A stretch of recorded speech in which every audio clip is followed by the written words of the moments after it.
Class 8ویں subject Urdu, topic Nobel انعام کی کہانی، پیج نمبر 31 سے پڑھیں گے۔ نوبل امن میڈل کے دو طرف۔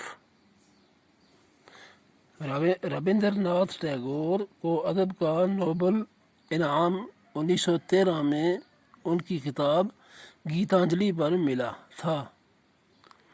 ہمارے سائنسدانوں میں یہ انعام سی وی رمن کو فزکس میں ملا تھا۔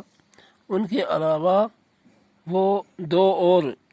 دو اور سائنسدانوں ڈاکٹر ہرگوبند کھورانا اور ڈاکٹر چندر شیکھر کو بھی نمایاں کام کرنے پر یہ انعام دیا گیا ہے۔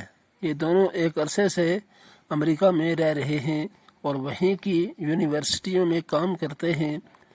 مدر ٹریسا، جنہوں نے ہندوستان میں معذور بچوں اور کوڑ کے مریضوں کی خدمت کے لیے اپنی زندگی وقف کی تھی، ان کو بھی نوبل پرائز دیا گیا۔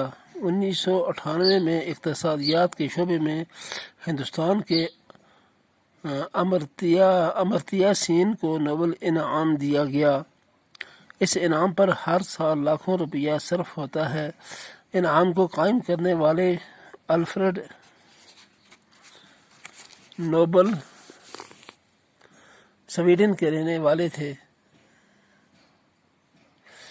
ان کی پیدائش سویڈن کی راجدھانی اسٹاک ہوم میں 21 اکتوبر 1833 کو ہوئی۔